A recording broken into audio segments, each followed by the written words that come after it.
हो रूप सारा मोती घुंघरू न बजा छम छमा जागी जा मटू मटू जोलो एक खिले नई सुबह, मंजिल बद्रीनाथ। दर्शन करेंगे बद्री बिसाला के।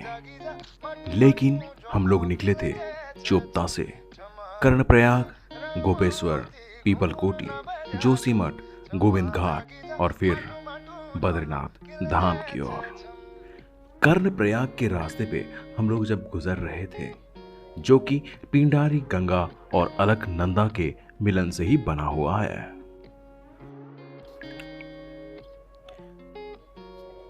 अब यहां से शुरू होते हैं बड़े और कटावदार रास्ते, जो कि जानलेवा साबित होते हैं।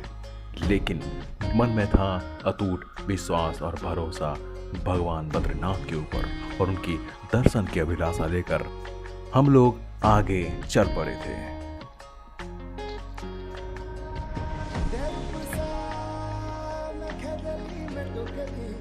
सूरज की किरणें मानो हमारी दिल पे दस्तक दे रहा हो और कह रहा हो, जागो, देखो, कहाँ आए हो तुम। एक नई दुनिया, एक नया सोच, एक नया चेहरा, एक नया उम्मीद और एक नई जिंदगी लेकर। ये है विष्णु प्रयाग, जो कि सबसे पहले प्रयागों में से माना जाता है। अलकनंदा और धौली गंगा के मिलन से ये विष्णु प्रयाग का गठित हुआ है। यह जोशी मठ में अवस्थित है। विष्णु प्रयाग में जिस जगह यह प्रयाग बना हुआ है, इसी जगह पे भगवान नारद जी बहुत सालों तक ध्यान करते रहे हैं। तुम दिल की धड़कन में रहते हो मेरी इन सांसों से कहते हो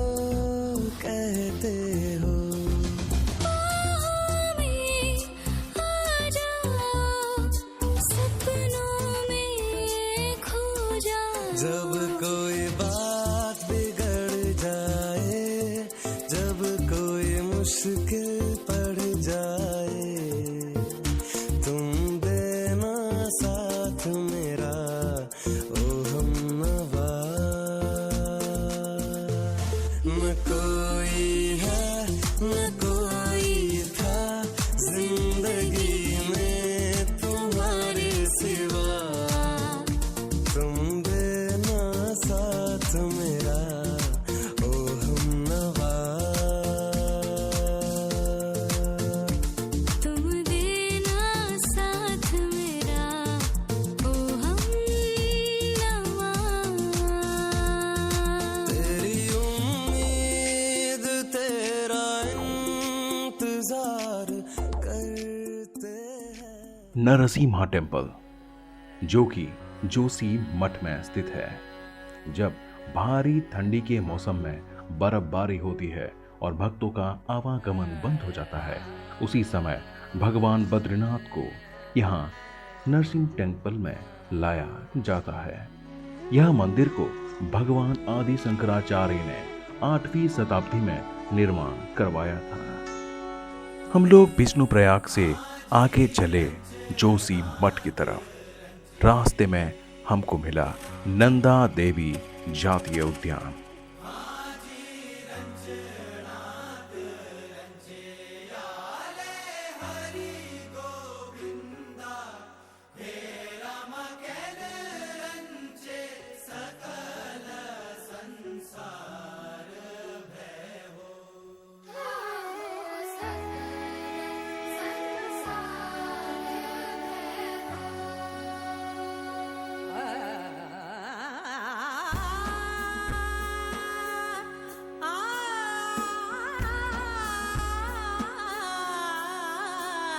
ये है बद्रीनाथ।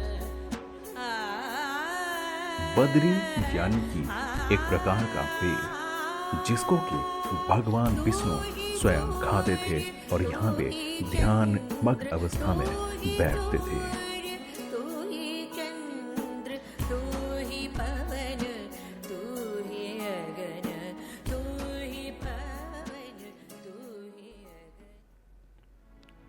सबसे पहले उतरकर हम लोग दर्शन करते हैं नीलकंठ पर्वत का।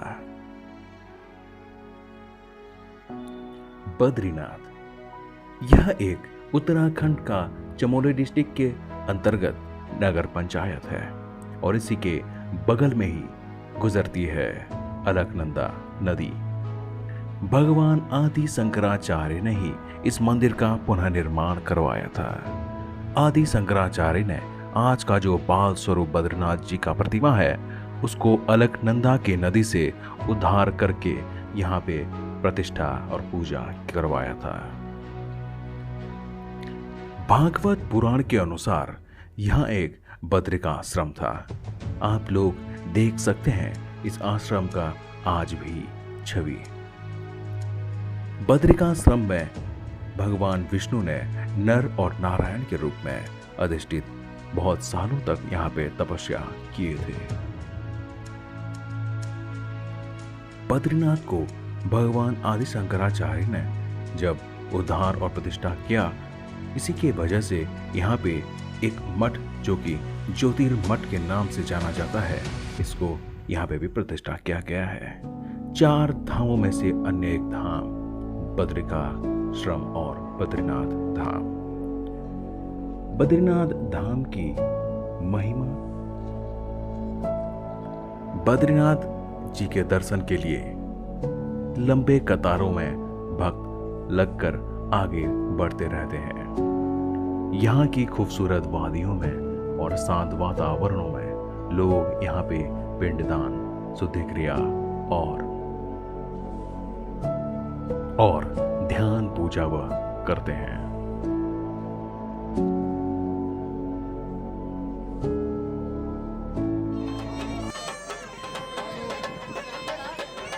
बद्री बिसाला की जय। यह है गढ़वाल रेजिमेंट का मूल और ध्येय मंत्र, जिसको कि गाया जाता है। यहाँ पे कांटेदार और अलग तरह के एक मोटे पत्ते की तुलसी, जिसको कि वन तुलसी या बद्री तुलसी के नाम से जाना जाता है, अलकनंदा की नदी के किनारे हर तरफ आपको देखने को मिलेंगे।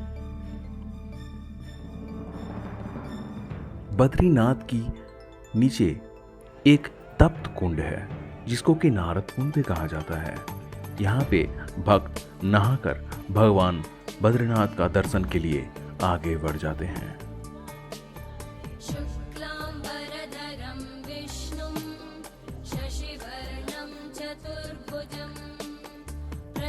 बद्रीनाथ मंदिर की ओर एक पार्श्व में जहां भगवान बद्रीनाथ का बीचों बीच मंदिर है, तो बगल में ही श्री लक्ष्मी देवी का मंदिर है और उसकी थोड़े आगे जाने पर आदि शंकराचार्य जी का भी एक छोटा सा मंदिर है और अन्य देवा देवियों का भी बहुत सारे मंदिर यहाँ पे पाए जाते हैं। इस जगह के क्षेत्रपाल और इस जगह के रक्षक सभी का एक एक मंदिर बनवाया गया है।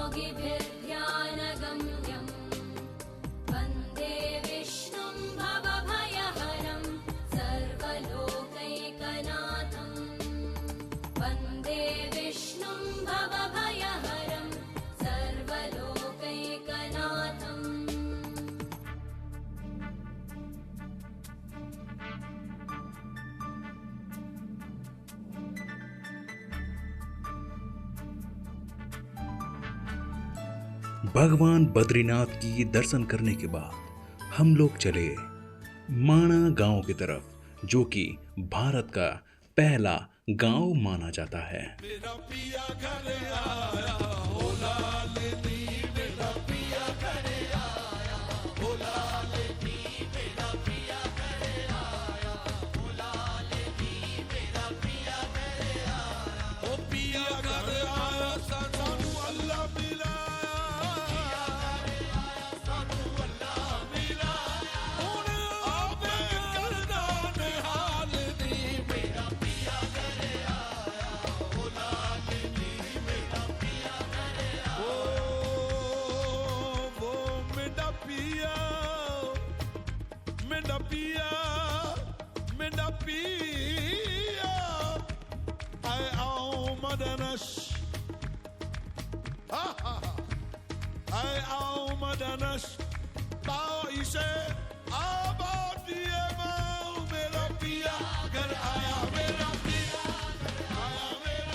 क्या मैं नाम है तेरा? मेरा नाम ये है, बता। मेरा नाम क्या है, बता। तेरा नाम क्या है, बता। कीमा। कीमा। अरे वाह। अभी हम लोग हैं माना गांव पे और ये हमारे साथ कीमा जो हमको गांव घुमाएंगे। और माना गांव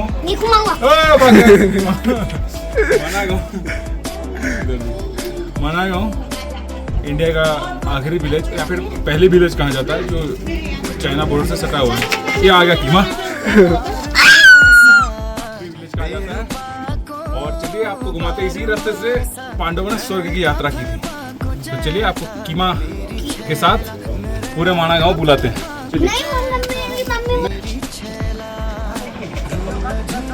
और दादी हमें लेके जा रही है भीमपुल तक।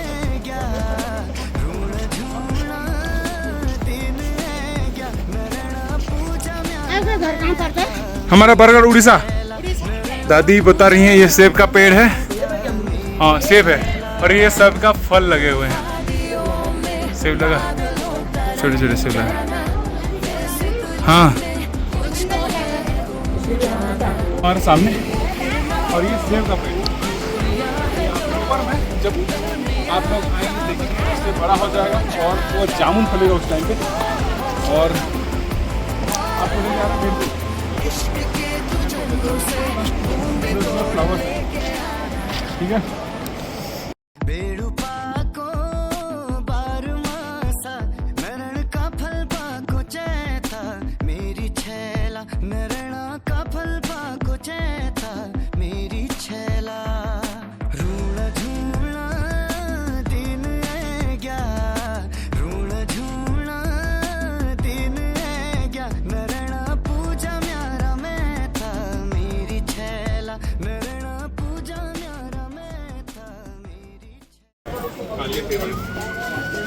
अब हम खड़े हैं भारत की पहले चाय की दुकान और ये पूरा आखिरी में है बॉर्डर के।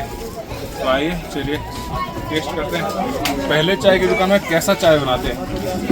भैया एक चाय पिला दो। चाय है। भारत की पहली चाय की दुकान में हम लोग बैठे हैं और भैया हम लोग जा रहे हैं चाय टेस्ट करने कैसा बना है। और 1982 से पहले अभी जो चाय बनाते हैं उनके फादर साहब इस दुकान का ओनर है, वो उन्होंने शुरुआत किया था। ठीक है टेस्ट करके देखते हैं।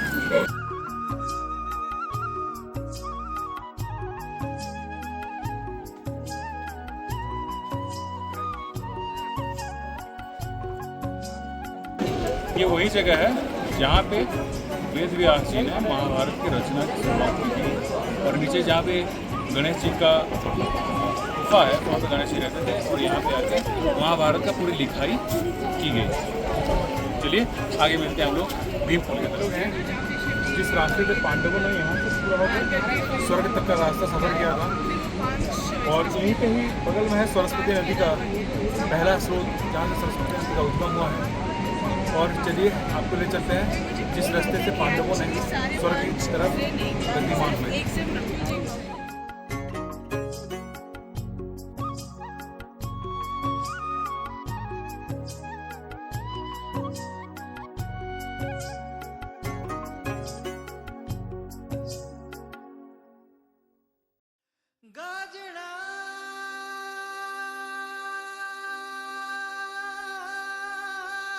संगम के बारे में आपने सुना होगा जहाँ पे गंगा जमुना और सरस्वती की संगम है।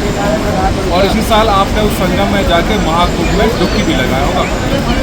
उसी नदी में से एक नदी सरस्वती नदी की उद्गम स्थल है ये। चलिए आपको दिखाते हैं सरस्वती नदी की उद्गम स्थल।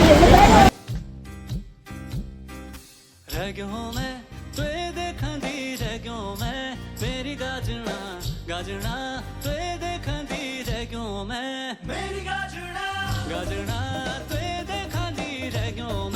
मेरी गाजना हो जिया तुए देखा दी रह गयो मैं मेरी गाजना गाजना पूछा दी लो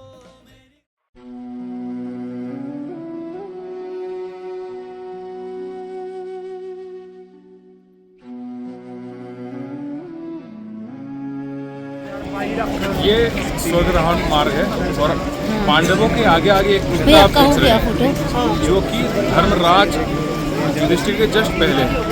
वो है यमराज, जिसको कि हम धर्म की ध्वजा मानते हैं। सबसे पहले नकुल सहदेव ऐसे करके चारों भाई जब रास्ते पे मरते हुए गए, उनके शरीर त्याग करते हुए आखिर में सिर्फ युधिष्ठिर जी महाराज ही स्वर्ग तक पहुंच पाए।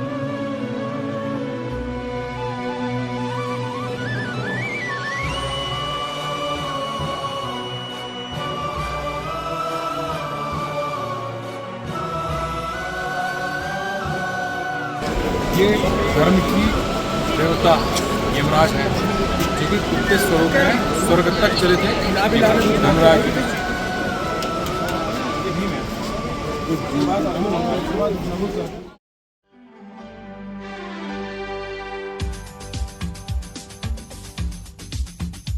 शिकवा नहीं किसी से, किसी से गिला नहीं, शिकवा नहीं किसी से, किसी से गिला नहीं, नसीब में नहीं था जो हमको मिला नहीं, शिकवा नहीं किसी से, किसी से गिला नहीं, नसीब